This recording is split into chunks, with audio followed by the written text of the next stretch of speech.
और इस पोस्टर के प्रस्तुत होने के तुरंत बाद परमार्थ सेवा ट्रस्ट के सभी लोगों की ओर से 108 लोग संकल्प ले रहे हैं कि हम अपने जीवन में जब भी जरूरत पड़ेगी अंगों का दान करेंगे। ऐसे परमार्थ सेवा ट्रस्ट भरत भाई मांगमुखिया, विठल भाई आदि सभी का धन्यवाद करें। बहुत बहुत धन्यवाद। देवियों और सज्जनों, राष्ट्रीय स्वयं सेवक संघ 98 सालों से देश सेवा में समर्पित दुनिया का सबसे बड़ा स्वयंसेवी संगठन, जिस नाम से शायद ही कोई अपरिचित होगा। और वैसे ही राष्ट्रीय स्वयं सेवक संघ के वर्तमान सर संचालक माननीय मोहन जी भागवत को भी हम सब जानते ही हैं।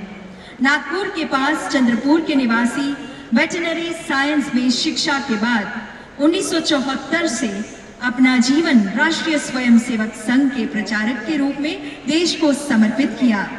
विभिन्न दायित्व का निर्वहन करते हुए 2000 से 2009 राष्ट्रीय स्वयं सेवक संघ के सर कार्यवाह तथा 2009 से राष्ट्रीय स्वयं सेवक संघ के सर संचालक के रूप में संघ के स्वयं सेवकों का तथा देश विदेश में बसने वाले हिंदू समाज का मार्गदर्शन कर रहे हैं।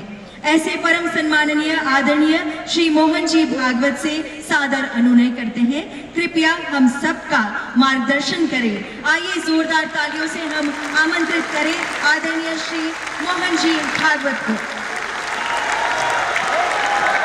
फिर से एक बार सभी डोनेट लाइफ के ध्वज से स्वागत करें। डोनेट लाइफ के ध्वज से पुनः एक बार स्वागत करें।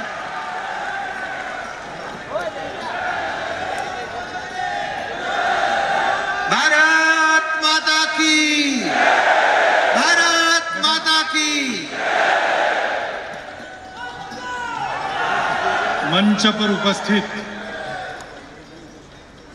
आदरणीय सुमा भाई, आदरणीय नीलेश भाई सहित पटना और दिल्ली के दधीची देहदान समिति के कार्यकर्ताओं सहित सबको नमस्कार।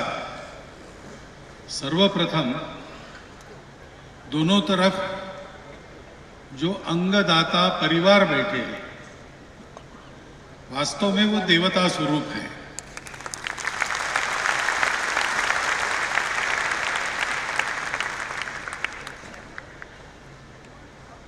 आज मुझे गणेश जी की मूर्ति दी गई, विघ्नहर्ता। ये परिवार, उन्होंने किसी न किसी के जिंदगी के विघ्न को हरण करने के लिए अपने स्वजन के अंगों का दान किया है। तो विघ्नहर्ता गणेश जी का एक रूप इन परिवारों के सामने, हम सब लोगों के सामने है। इन सभी को वंदन करते हुए एक बात मेरे ध्यान में नहीं आती है कि यहां बोलने की तो कुछ वैसे आवश्यकता है नहीं। सब काम करने वाले यहां बैठे हैं, जिन्होंने ये काम किया है वो भी आपके सामने बैठे हैं।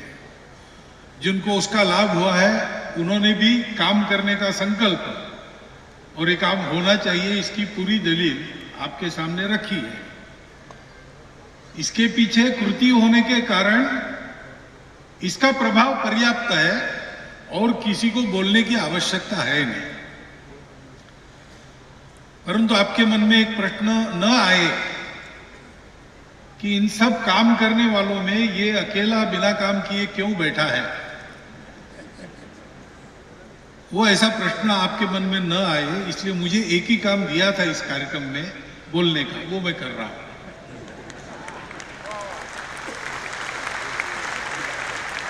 अब एक बात ध्यान में रखिए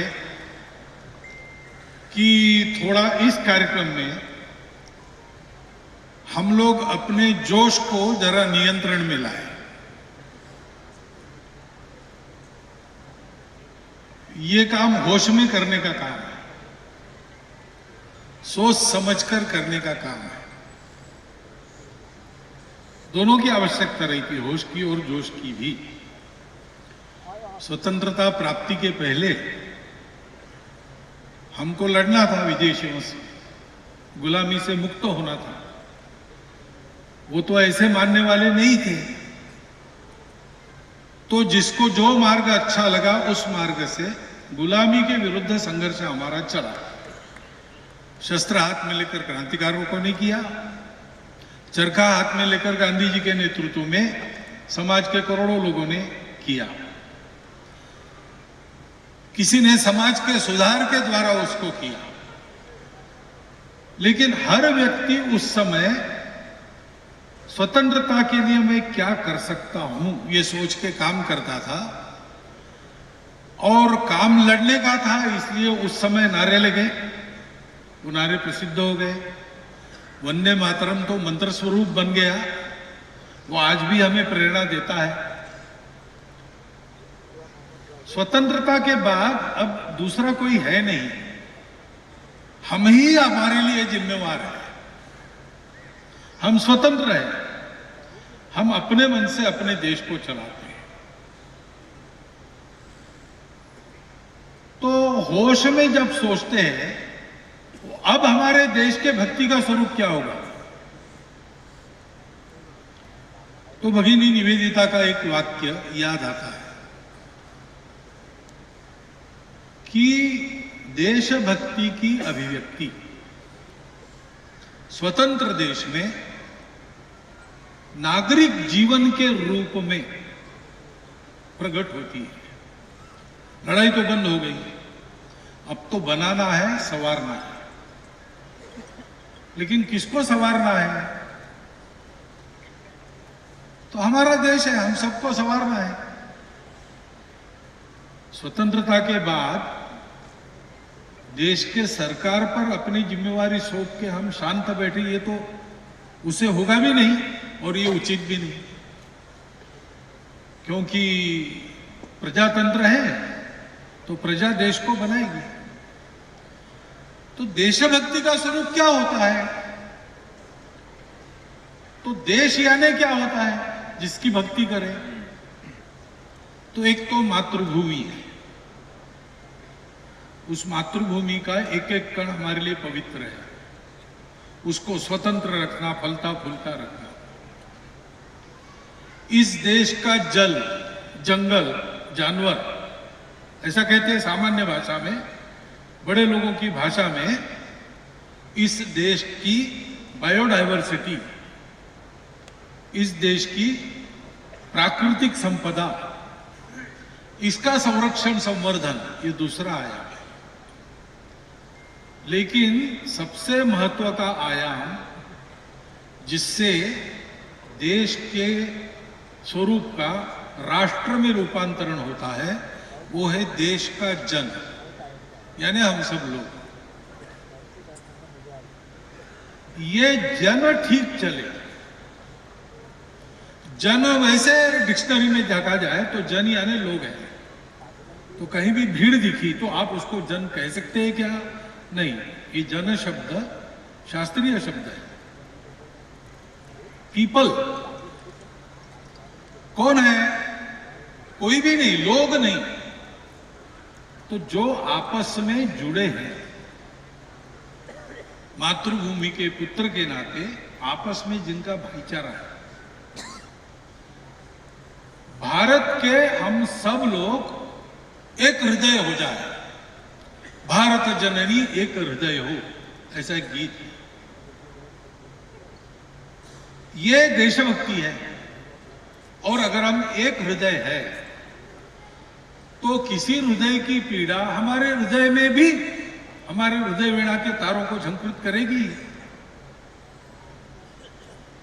तो स्वतंत्र देश में हमारे देशभक्ति का स्वरूप क्या है? नागरिक जीवन के नियम अनुशासन होते हैं, उनको पालन करना, ये एक बात है। किसी भी हालत में उनका उल्लंघन नहीं करना, हाथ में कानून लेना नहीं। ग्रीवंस हो, दुख हो, पीड़ा हो, तो भी प्रजातांत्रिक रास्ते हैं उसको व्यक्त करने के, उसको छोड़ के जाना नहीं। लेकिन दूसरा है कि सब नागरिक, सब जन अपने देश के, वो मेरा अपना है, इसलिए उसके सुख दुख में हमारी सहयोगिता, सहभागिता हो। और इसलिए अंगदान ये देशभक्ति का काम है, देशभक्ति का ही स्वरूप है। जिन लोगों का जीवन खराब होने वाला है क्योंकि उनका एक अंग बेकाम हो गया, मेरे पास है और अब मैंने उसका उपयोग कर लिया, अब मैं जिंदा नहीं हूं, नहीं रहने वाला हूं, तो मैं उसका दान क्यों ना करूं। बहुत कुछ हम इसमें बड़ा कुछ कर रहे ऐसा नहीं, हमारा उपयोग करके हो गया, बताया ना, केवल मृत्योपरांत अंगदान इसी का काम है। तो मृत्यु के उपरांत भी शरीर अगर किसी के उपयोग में आ सकता है तो करना ही चाहिए। मनुष्य शरीर का उपयोग क्या है? मनुष्य शरीर का उपयोग सबके लिए जीना यही है, सबके लिए जीना और सबके लिए मरना, यही तो मनुष्य जीवन है। इस देश के लिए जीना, इस देश के लिए मरना। तो मरने के उपरांत भी जो जीवन बाकी है अपने शरीर में, ब्रेन डेड होने के बाद आदमी मर गया ऐसा मानते हैं, लेकिन एक साथ नहीं मर गया शरीर, कुछ अंग बाद में कुछ समय तक जीवित रहते हैं। ऐसे अंग अगर दूसरों के जीवित व्यक्तियों के उपयोग में आए तो उपयोग के लिए को उपलब्ध करा देना हमारा कर्तव्य है, मनुष्य का धर्म है। कभी कभी लोगों के मन में आता है कि दहन कार्य होने के सिवा और गति नहीं मिलेगी, लेकिन ऐसा नहीं है। कुछ व्यक्ति ऐसे होते हैं वो कहीं विशेष परिस्थिति में उधर ही मर जाते, उनका शरीर मिलता नहीं, लेकिन बिना शरीर के उनकी भी उत्तर क्रिया होती है, गया में होती है, और भी जगह होती होगी पता नहीं। शरीर का दहन करना, शरीर को दफन करना, ये इसलिए है कि शरीर को छोड़ने के बाद जो कुछ है उसको इस शरीर का मोह न रहे। तो शरीर का मोह तो त्याग देना ही है, और इसलिए इस दृष्टि से भी इसमें कोई गलती नहीं है। शास्त्र निषिद्ध ये काम नहीं है, गति वगैरह की चिंता भी इसमें करनी नहीं चाहिए। राजा रंतिदेव थे, 12 साल का अकाल पड़ा, प्रजावत्सल राजा थे, सब कुछ प्रजा के योगक्षेम के लिए उन्होंने दे दिया, और स्वयं 43 दिन का व्रत रखा। 43 दिन खाऊंगा नहीं, पानी पीऊंगा नहीं, और प्रजा के दुख निवारण के लिए काम करूंगा, ऐसा उन्होंने किया। और अकाल की तीव्रता कम हो गई, प्रजा मरने के कगार पर आ गई थी, वापस आ गई, धीरे धीरे सब ठीक होगा ये पक्का हो गया। 43 दिन पूरे हो गए, उन्होंने कहा कि मैं अपने व्रत का उद्यापन करता हूं। अपने महल में वापिस आए, लेकिन सब कुछ दे दिया था अकाल पीड़ा हरण के लिए, अकाल राहत के लिए। तो रानी, राजकुमार, राजकन्या और 4 जीव अब कैसे उद्यापन, भोजन कैसे करना? लेकिन 1 लोटा पानी था और 1 कटोरी सत्तू था, तो उसी के 4 भाग उन्होंने किए और भोजन के लिए बैठ गए। तो सामने एक भिखारी आ गया, कुत्ते को लेकर आ गया साथ में। उसने कहा, महाराज सबका तो अकाल ठीक हो गया, अब ठीक होगा, लेकिन मैं अकेला बच गया हूं, मुझे बहुत दिन से कुछ खाने को नहीं मिला। तो राजा ने उठ के अपना सत्तू उसको दे दिया, उसने खाया। उसने कहा, महाराज पेट तो नहीं भरा। तो रानी ने दे दिया, फिर राजकुमार ने भी दे दिया, फिर उसने कुत्ते के लिए मांग लिया, तो राजकन्या ने भी दे दिया।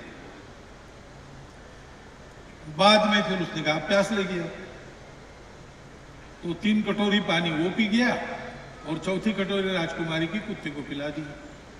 राजा की आंखों में आंसू आ गए। तो भिखारी उसको कहता है, भाई आपको दुख होता हो तो ये मुझे नहीं चाहिए, आपको दुख देके मुझे अपना दुख निवारण नहीं करना है। भले ही मैं भिखारी हूं, लेकिन मैं लोगों की पीड़ा मैं भी नहीं देख सकता, मैं भी मनुष्य हूं। राजा ने कहा, भले आदमी, तुमको देने के कारण मुझे नहीं बचा इसलिए दुख नहीं हो रहा है, अगर तुमने फिर से मांगा तो देने के लिए कुछ नहीं, इसलिए मैं रो रहा हूं।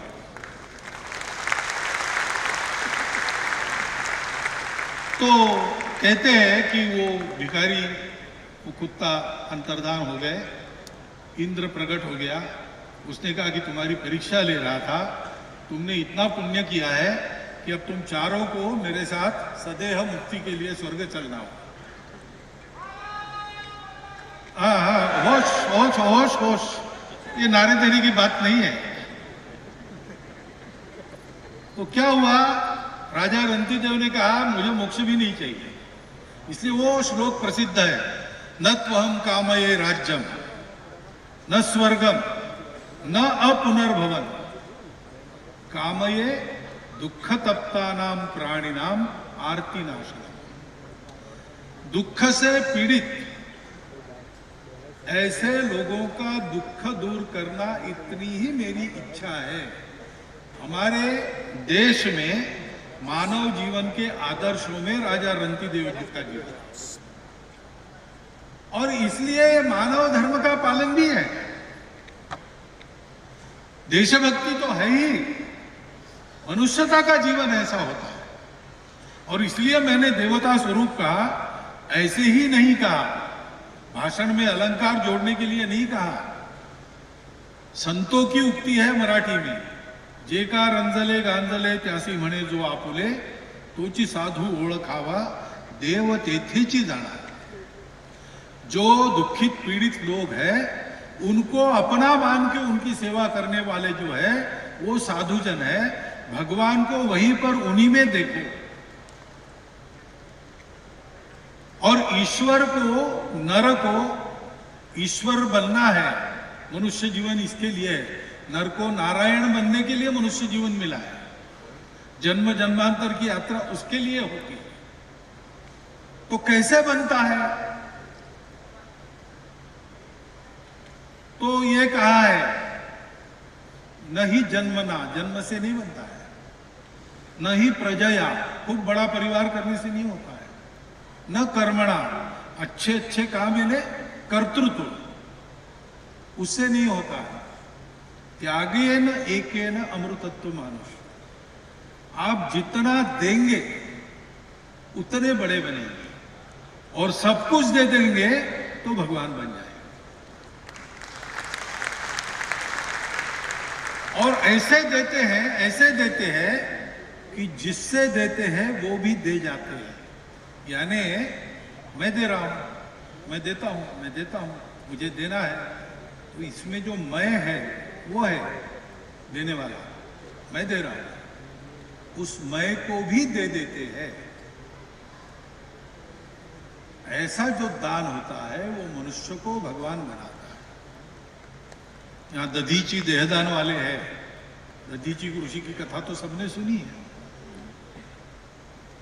तो त्यागमय जीवन के कारण वृत्रासुर जैसे अजिंक्य असुर का वध करने की ताकत उनके हड्डियों में थी, और देवों ने उसको मांग लिया। तो आनंद पूर्वक योगाग्नि में अपने देह को जलाकर हड्डियों से उन्होंने वज्र बनाने के लिए देवताओं को दान कर दिया। देवताओं को दान किया, लेकिन मैंने किया बताने के लिए वो भी नहीं रहे, उन्होंने मैं भी दे दिया। इसलिए त्याग का परम आदर्श तो दधीची है। पहले अंगदाता वो है, उन्होंने अपना गंग दान। ऐसा ये पवित्र कर्तव्य है और ये देशभक्ति है। हमारे देश के लाखों करोड़ों लोगों को अंगों की प्रतीक्षा में इतनी यातनाएं सहनी पड़ती है, खर्चा होता है, खर्चा करने के बाद भी वेटिंग लिस्ट में रहना पड़ता है सालों तक।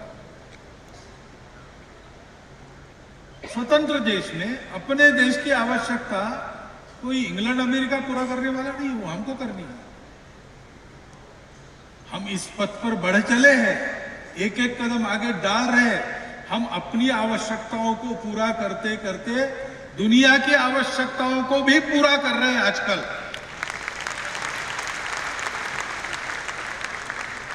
इस देश के हम वारस हैं, इस देश के हम नागरिक हैं, इस देश के अपने आप को कहते हैं, तो हमारा जीवन भी ऐसे ही होना चाहिए ना। और इसलिए अंगदान का जो संकल्प आपने लिया वो भूल नहीं जाना। अपने घर में सबको बता के रखना आज क्या संकल्प लिया। अपने हमेशा जिनके पास आप जाते हैं ऐसे डॉक्टरों को बता के रखना। और सूरत में रहने वाले आप लोग हैं तो सूरत में ये काम चलाने वाले डोनेट लाइफ में बता के रखना। एक लिस्ट ऐसी भी बनी जो आज है, लेकिन जब नहीं रहेंगे तब जो अंग उपयोगी रहेंगे वो समाज के लिए उन्होंने पहले से दे दिए, रिजर्व कर लिए। उन अंगों को अपने जीवन के अंत तक ठीक रखना, ये भी दायित्व अपना बनता है। क्योंकि ये संकल्प लेने के बाद अपना शरीर केवल अपना नहीं है, इसका जितना जीवन कार्य है उतना ये चला लेगा और बाद में समाज के लिए कुछ छोड़ेगा, ऐसा उसको फिट रखना ये भी अपना काम है। एक अंगदान के पीछे इतना सारा होता है, अपना जीवन शारीरिक, बौद्धिक, मानसिक शक्तियों से युक्त जीवन बनाना, ऐसे ही होता है। भगवान की पूजा जब होती है तब अनुपयोगी वस्तुओं से नहीं होती है, बहुत सुंदर रीति से तैयार किया जाता है, ताजे फूल तोड़े जाते हैं, प्रसाद बहुत अच्छी तरह बनाया जाता है और ऐसा बना बनाया उत्कृष्ट भगवान की पूजा में लगता है। तो अपने जीवन को ऐसा बनाकर समाज रूपी भगवान के चरणों में अंतिम क्षण में अर्पण करना, ये मनुष्य जीवन की तपस्या अंगदान का संकल्प बता। और इसलिए इस काम में लगना चाहिए। और सूरत के बारे में आज जो कहा गया, मैंने 2 साल 3 साल पहले मैं आया था, उस समय मैंने कहा था देख के, और देश में भी 2-4 जगह बताया कि जहां पर समाज में आपसी रिश्ते आत्मीयता के हैं, आपसी व्यवहार सद्भाव और समझदारी का है, और इसलिए उस शहर में जो जाता है वो वापस नहीं आता है, वहीं रहता है, और जाते समय जैसा था उससे बड़ा बनता है। ऐसे भारतवर्ष में 10-5 स्थान मैंने देखे, उसमें एक सूरत है। पहले हम सुनते थे सूरत से सीरत बड़ी, सूरत बिन पंख उड़ जाए। सूरत तो चली जाती लेकिन सीरत कभी न जाए। लेकिन सूरत में सूरत भी है और सीरत भी है। तो भाग्य से यह वातावरण जिनको मिला है उनको उसका पूरा उपयोग करना चाहिए, अपने जीवन को ठीक बनाने के लिए, समाज के जीवन को ठीक बनाने के लिए। जैसे आपने स्वच्छता के मामले में अपना महानगर ला लिया दूसरे नंबर पर, वैसे सभी मामलों में हम पहले नंबर पर जाएं। हमारे लिए सब अनुकूलता है, यहाँ संवेदनशील लोग हैं, यहाँ ऐसे अनेक काम चलते हैं, वहां के हम हैं नगरवासी। तो हमारा ये काम बनता है कि सारे देश के सामने इस सब कार्य के लिए एक उदाहरण स्वरूप हमारा शहर बने, और वो बनेगा क्योंकि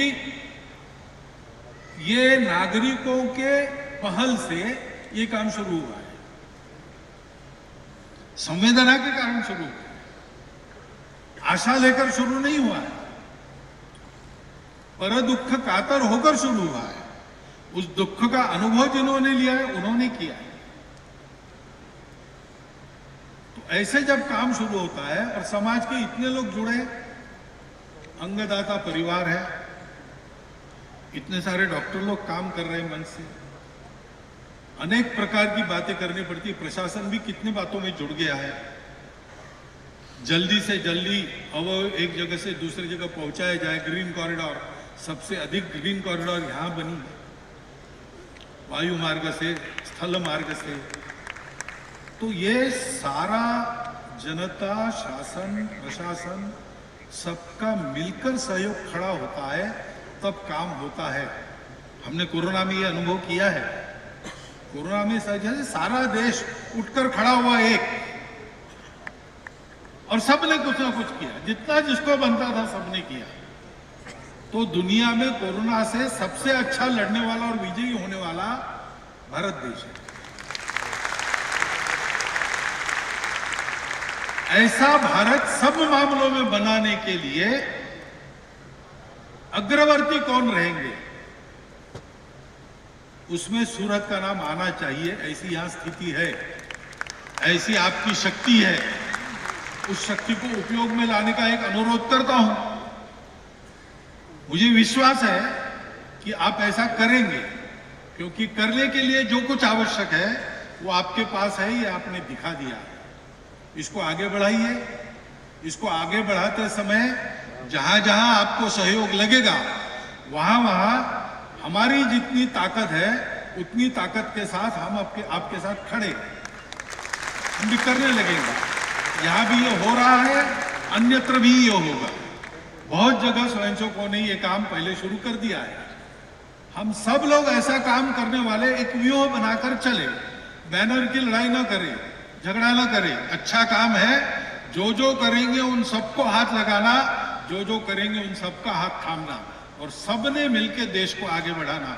ये काम करने की प्रेरणा इस अंगदान कार्यक्रम से हमको मिलेगी, मिल रही है। उसको ठीक से ग्रहण कीजिए और सोच समझकर इस कार्य में आगे का कदम बढ़ाइए। इतनी एक बात कहता हूं, और बिना कुछ काम किए बोल रहा हूं, फिर भी आप सुन रहे हैं, इसलिए आपका धन्यवाद, आपके प्रति कृतज्ञता व्यक्त करता हुआ और ऑर्गन डोनेट उनका आभार व्यक्त करते हुए मेरे 4 शब्द समाप्त करता हूं। धन्यवाद।